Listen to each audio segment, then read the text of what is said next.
Would you believe me if I told you that this campaign that has a more than 10% positive reply rate performed worse than this campaign with a 1% positive reply rate? Probably not. But in fact, this campaign right here performs better than this campaign right here. Because the only thing that matters at the end of the day is how much revenue do you generate from your cold email campaign. If your campaign isn't generating any revenue, then it's not performing. It doesn't matter if you book 50 meetings, as long as it doesn't generate revenue, it's underperforming. And in this video, I'm going to explain to you why the only metric that I will be tracking in 2025 will be closing rate, meaning how many meetings do I book and how many of them do I close. Ultimately, the clients I get from cold email. Positive reply rate, and open rate, I won't even look at them. I will look at them to troubleshoot my campaigns, but I won't use them as a success metric because it's misleading. And I was I believed and I thought for so long that this campaign was excellent, that it worked super well, because it generated 143 opportunities. Out of those 143 opportunities, I had 50 people show up to a meeting with me. But here is the problem. Out of those 50, 5 turned into clients. And the reason for that is in this email campaign, I was pitching only the outcomes, the benefits of what I was selling, which works when you're selling services, when you're an agency that sells outcome-oriented services. You're a marketing agency, then in that case, this works. But in my case, where I'm selling a SaaS, Vinna AI, that lets you create personalized videos and landing pages at scale, think like Loom Outreach, but on crack, then this doesn't work because I never once even tell them how I will achieve the results and how they can achieve the results in this email. But that's fine though, in the first email to get them interested. But after that, when I move them to the subsequence, I sent over a video that again never explained what my tool does. It only explains the benefits and outcomes of using my tool. So when people booked a meeting, they booked it out of curiosity. They booked it because they wanted that outcome, but it caused the contrast from what they thought I was selling to what I was actually selling was too big. And that had a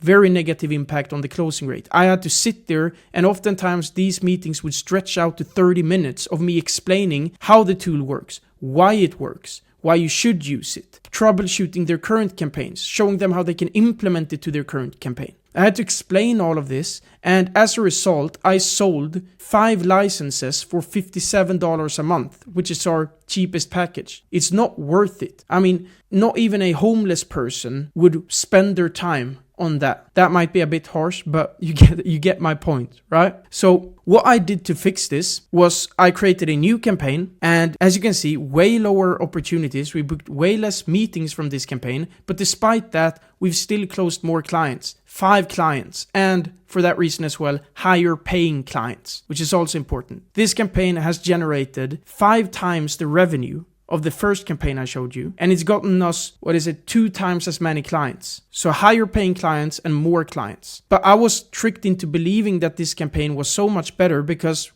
it got so many opportunities. And this isn't saying that you shouldn't do an outcome-oriented approach. It works. Right? I even took this exact copy, put it into SmartLead, ran a campaign selling a workflow implementation for $1,000 a piece, and I launched it to 172 contacts, got 59 opportunities, and out of those 59, I closed 13 clients. So that's 13K for a quick, simple campaign I set up. So it works. But you need to think about the contrast, because if you can't sell people one thing, and that I see so many people do that, they care so much about meetings and everything that they pitch one thing in their email, then they get to the meeting and then they sell something completely different. And that contrast causes the closing rate to drop significantly. The only metric that you should care about is how many clients you close. Nothing else matters at the end of the day. You can have 500 positive replies, but if only one of them turn into a client, I wouldn't consider it a successful campaign.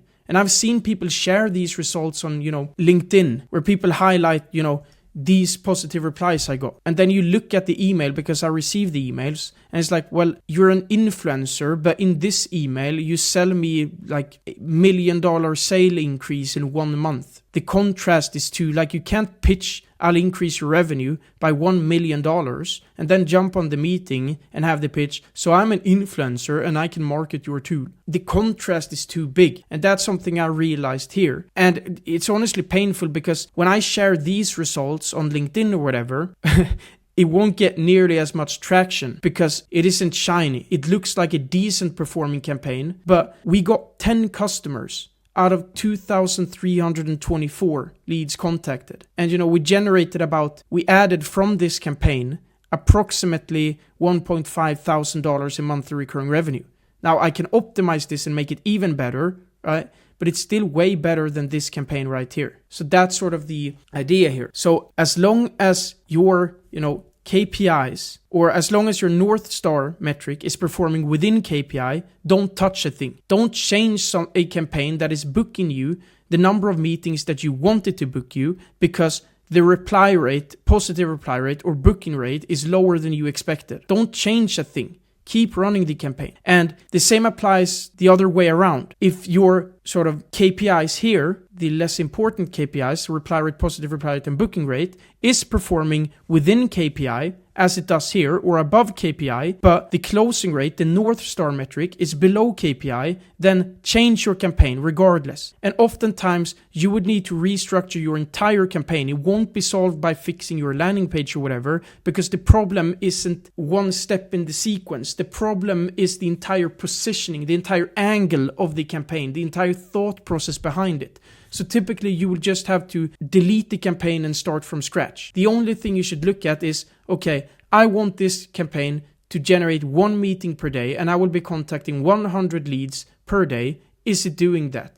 Yes or no? If it is, then keep running it. If it's not, then change. The only metric you should care about. So let me tell you how we solved this and how we made this campaign work. So what we did here is we scraped I can't say this, but regardless, we sent this out to people that are already using or have shown signals that they are using a tool similar to ours. So then we simply compared that tool to our tool and explained how the difference is. And then if we can send over a video and get their thoughts on it. Very similar to the first copy, but the difference here is that we pitched features sort of from the first email, which caused way less people to respond positively because it's not as shiny, but more of those people. So out of those 29 positive replies, let's actually pull up the stats. So we got 76 video plays and 21 booked a meeting, 16 through the page and another 5 through responding to my email. And out of those 21 meetings, we closed 10. So you can see there's contrast between watching the video and what we're selling is much smaller. So it's much easier to sell these people on our services.